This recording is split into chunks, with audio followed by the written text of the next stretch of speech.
8-bit joystick. What if I were to tell you about an underappreciated 16-bit game system that's mostly unplayed and unknown by a ton of retro game fans? That system is the TurboGrafx-16. I recently got my hands on one again, and it completely rekindled my love for this powerful, often misunderstood machine from my teenage years. The mighty TurboGrafx-16 was ill-fated when it was released in the US. However, in Japan, where it was known as the PC Engine, it was quite popular, boasting a library of nearly 700 games. Here in the States, we only officially received about 150 of those. I am going to cover 5 essential games that were released on HuCard cartridge, but this is just the beginning. In upcoming videos, I'll show even more essential TurboChip titles, and I'll explore the incredible Turbo CD library, and let you know about some fantastic games that never officially left Japan.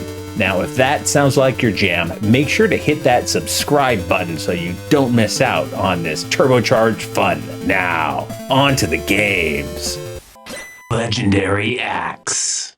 First up is Legendary Axe. You play as a barbarian hero with a mighty axe that some might say is legendary. At its core, Legendary Axe is a side-scrolling platformer, but it boasts a cool mechanic for your main weapon. You can swing your axe rapidly for a series of quick, weaker hits. Alternatively, by pausing briefly, you can charge up for a single, devastatingly powerful blow. While you'll encounter minor annoyances like bats, the real challenges comes from the larger, more formidable foes such as the lizards and the various humanoids. Visually, the levels are colorful and well designed, and you'll find power-ups that further enhance your axe's destructive capabilities. This game really asks all the right questions.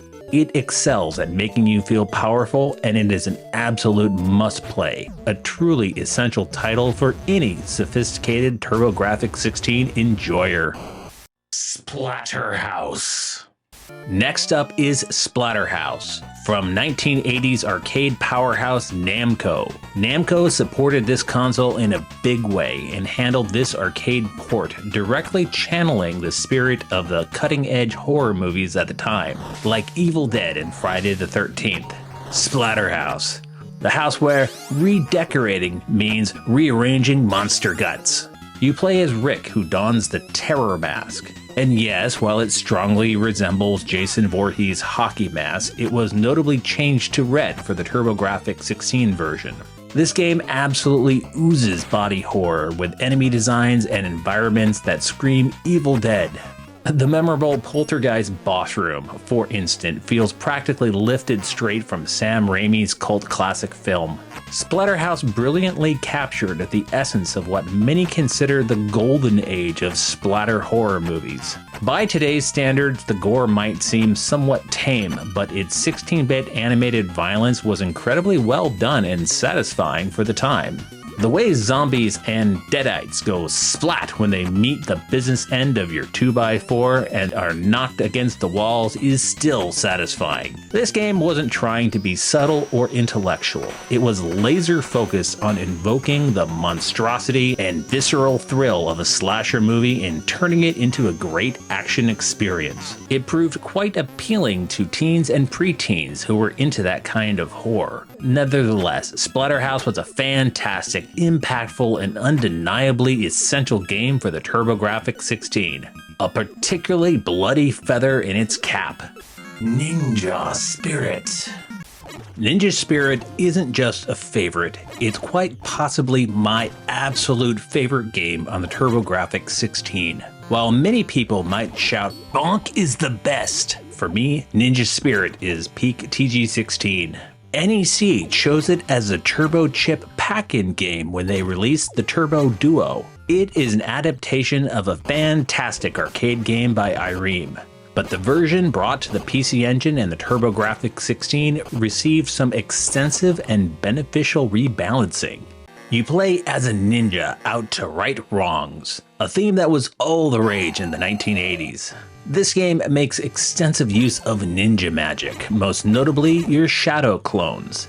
They act a bit like the options in Gradius, mirroring your attacks and significantly boosting your firepower. This is incredibly useful because enemies will come at you from every angle, often throwing projectiles. Now you have access to 4 distinct primary weapons that you can switch between on the fly. The sword, excellent for knocking projectiles out of the air, but it's short range.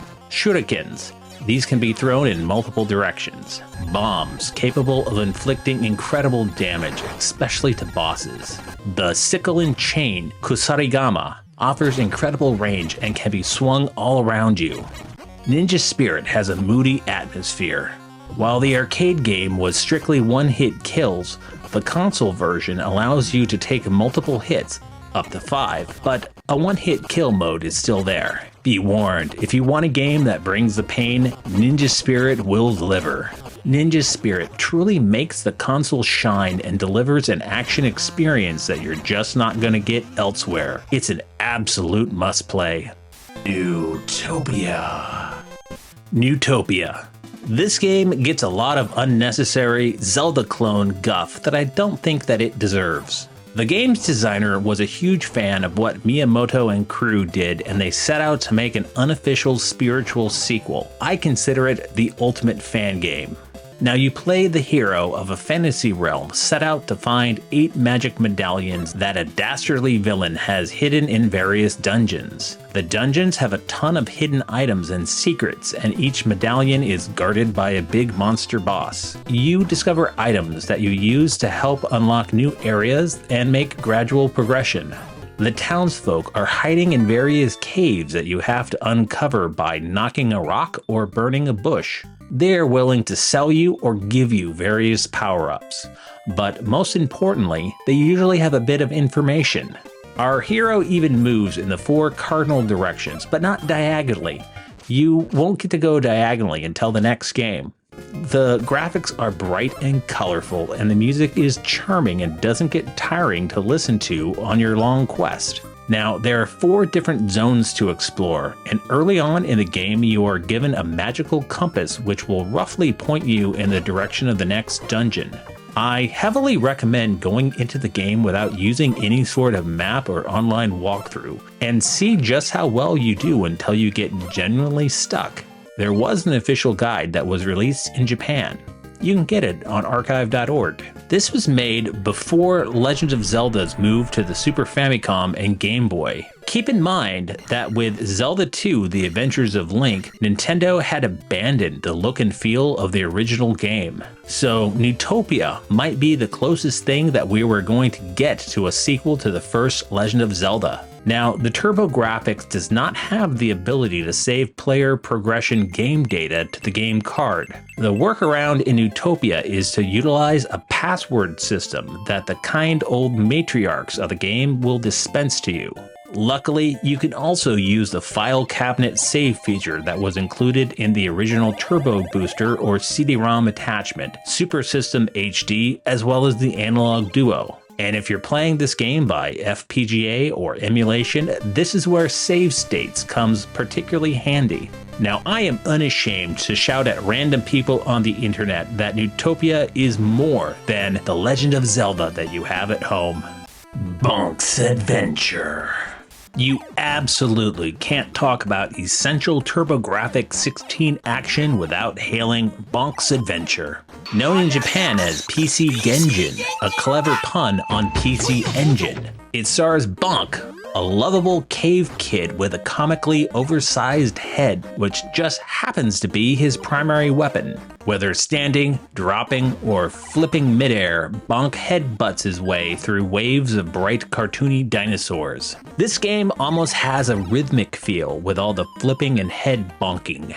The soundtrack is a real standout, tribal and incredibly catchy and jazzy tunes that truly maximize the TurboGrafx-16's audio capabilities, perfectly pairing with a satisfying cartoony sound effects. When Bonk chomps on a piece of meat, he powers powers up temporarily, transforming and gaining the ability to slam into the ground, creating a shockwave that stuns his prehistoric foes. Now, don't let the charming cartoony visuals fool you. Bonk's adventure offers a solid challenge, including some pretty tough giant cartoon bosses. The levels are also impressively varied, moving beyond simple left to right scrolling, including vertical climbs and drops, and even a memorable journey through the guts of a cartoon dinosaur. Bonk was a massive hit in both the US and Japan, rapidly becoming the unofficial and then official mascot for the TurboGrafx-16. While the very first systems packed in Keith Courage and Alpha Zone, NEC later added stickers to the unsold stock, proclaiming that buyers could get a free copy of Bonk by mail. This game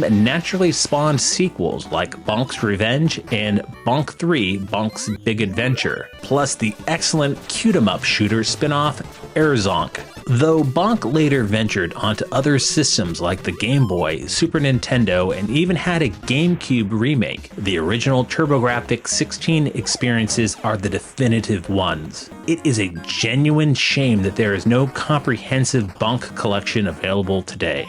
Bonk's Adventure is a cornerstone of the TurboGrafx-16 library. In terms of sheer fun, it can absolutely go toe-to-toe with Mario and Sonic. This game is guaranteed to put a smile on your face. Hey, thanks for watching. If you like this video, it would really help out if you would hit that like button. That tells YouTube that you thought this was pretty good. We make videos like this each week. There are some really cool ones coming up, so you should totally click the subscribe button so you don't miss out. This is 8-Bit Joystick. Stay awesome. Play retro.